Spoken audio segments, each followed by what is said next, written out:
Ano eh? May chongke ako dyan. No. Narinig mo yun? May chongke ako dyan. Pampagod vibes. Ang pag-good vibes gusto mo?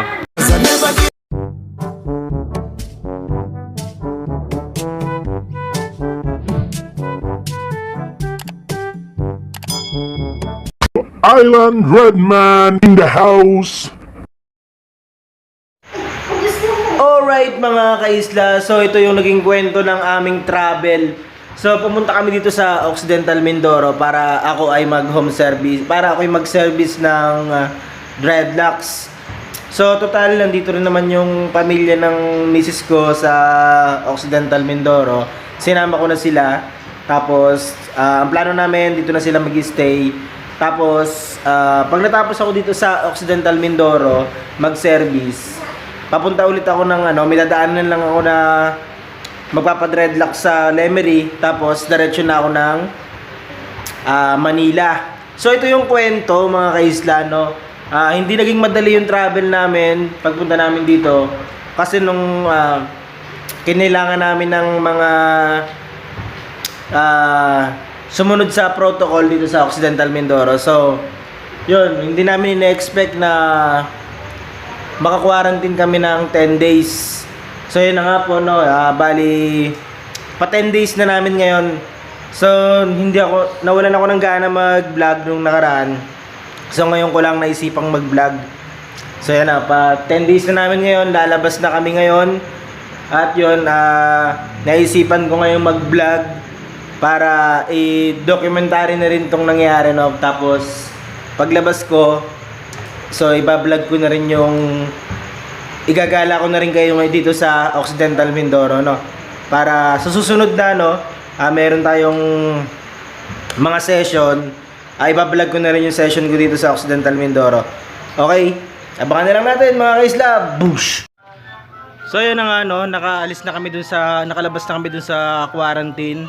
So yan, malaya na ako, nakakalabas na ako ngayon, no. So ngayon, pupuntahan natin yung isang kapatid natin dun sa tatuan para bisitahin natin muna yung mga posibleng client natin dito sa sa Occidental Mindoro. So let's go.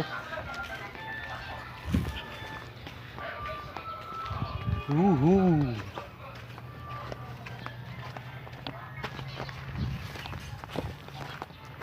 Kung ika'y aking. So ano, malapit na po tayo dun sa shop ng ating tropa. So naglalakad na tayo ngayon. Siguro may 10 minutes din ako naglakad papunta dito. So ayan.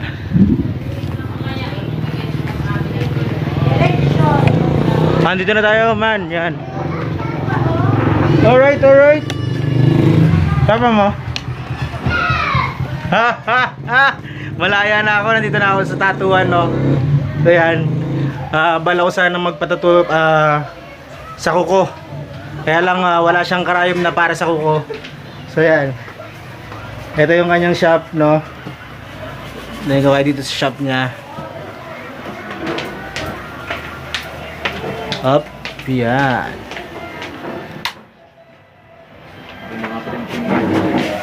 So dahil nandito na ako sa tatuan ng ating kapatid, pag pumasok siya dito, siya ang aking tatatuan.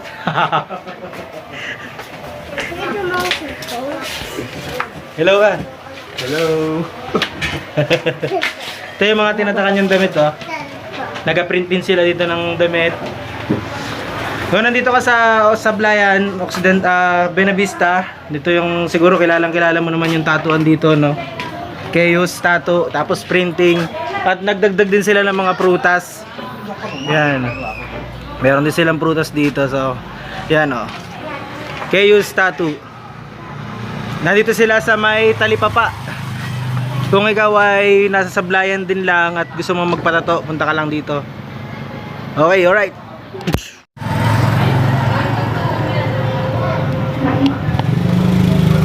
May mangga na galit.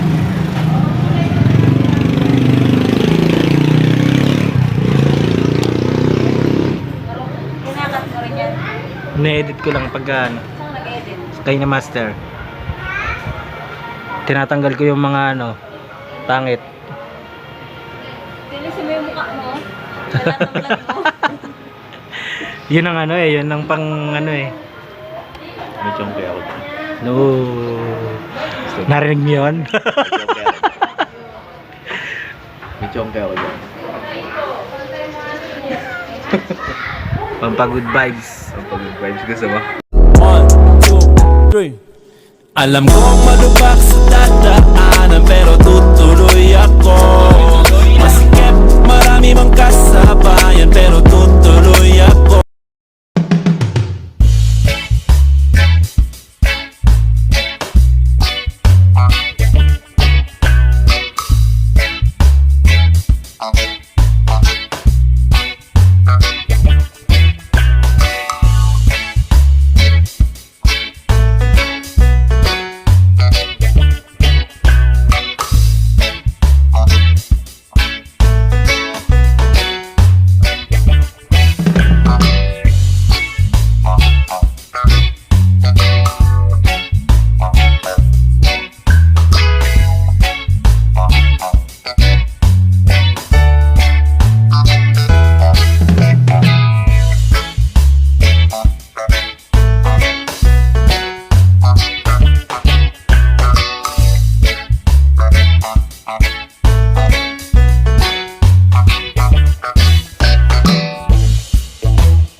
Ito yung first vlog ko dito sa Sablayan. At meron pa tayong mga susunod na vlog. Abangan nyo lang po yung ating vlog. Kung bago ka lang sa YouTube channel natin, please subscribe and hit the notification bell para updated ka sa lahat ng videos na i-upload natin. Sa mga kaisya, nandito tayo ngayon sa palengke kung saan nandito yung tindahan ng aking biyanan. So yan, sa kabila. Tapos yung dati kong shop, mga man, yung dati kong shop dito, yung kauna na akong shop dito sa Sablayan noon. Dito ako kauna na nag-dreadlocks. So makikita mo dun sa kabila, yon yung may JNT. Yung makikita mo yung JNT na yon, dun dati yung shop ko. So ibablog ko rin yan sa susunod na vlog ko. Abangan nyo na lang kung saan ako, yung kauna na akong shop na yon. Tapos igagana ko na rin kayo dito sa Sablayan. Okay, alright. Maraming salamat sa inyong panonood, mga kaisla.